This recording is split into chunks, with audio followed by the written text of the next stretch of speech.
Those old tractors, planters, combines, or any other farm machinery can break down at the most inopportune time. And if you don't do your own wrenching, it's time to give Mike and Sons a call.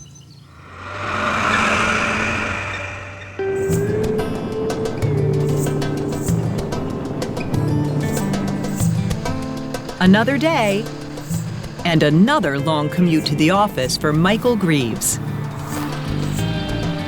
Mike is a mobile farm mechanic. So his office changes day to day. Today's a new day.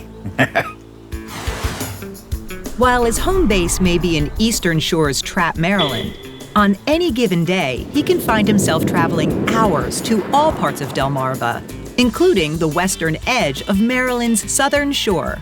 I'm probably an hour to 2 hours at most for where I'm going, but it's a fair bit of driving though. Today's job site in Harwood, Maryland is a perfect example. Funny thing is that when you look on the map, I'm literally just going straight across and right back down to right about where I'm at.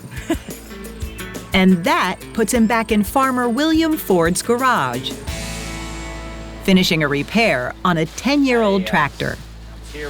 We didn't know what was wrong with it, so Mike came over here, and luckily it was a simple fix rather than a very expensive, tough fix. So I came here and found that I had broken bolts on my clutch, right on this plate, on this gear here, right on that. So I got a new one of those. It's pretty universal that farmers have to be Jacks and Jills of all trades.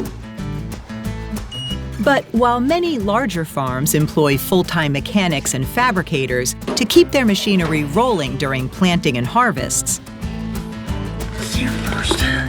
smaller farmers may not.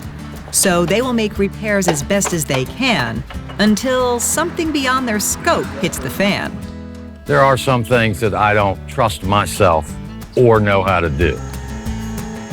General repairs, I can do myself. But when it comes to the big stuff, I call Mike. Who has the know-how, but better yet, he brings a truckload of tools. So my truck, mobile garage, we put it, I've got to have everything I need. Everything I think I need when I go. So on the top of the truck, you'll see I've got my crane, got my welder generator, my compressor, spare fuel cans to keep it running. Truck is an absolute mess. I got lights on the truck, got spare parts, an assortment of hardware, a lot of connectors, things to make your quick repairs in the field. You try to prepare for what you can. Parts, sensors, bearings, things like that. You never know what you need, from big to little stuff. Having the right tool or part where you need it, when you need it, is essential. Mike may have one or more jobs in a day, like this next one in Denton, Maryland.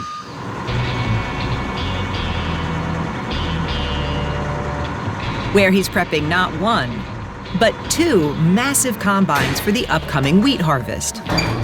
Basically changing concaves and adjustments and settings, and then find anything that might be of concern before they get going. Like, I said, that belt's broke. Yummy. Two's about what I got in me in a day. Any more than that, you're tired.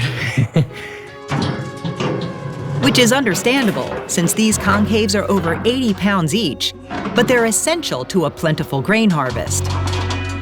The grain gets between this and the concave, and that's what threshes to get the seed out of the pods and stuff, or off the cob. These wired gaps are sized for particular grains. Larger spacing for corn, and thinner for wheat, allowing threshed grain to fall through the gaps. And then these augers here are what carry it back to your shaker, so that way it can help separate it.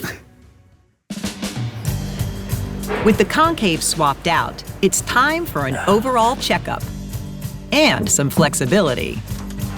I'm also looking for any cracks in the frame. You would love to talk to an engineer for 5 minutes, but we all know how that goes. Definitely don't build them to work them. I go through more screens on my phone. Gets dropped and banged and cracked. That phone just might be his most important tool of all. Hey, Tommy.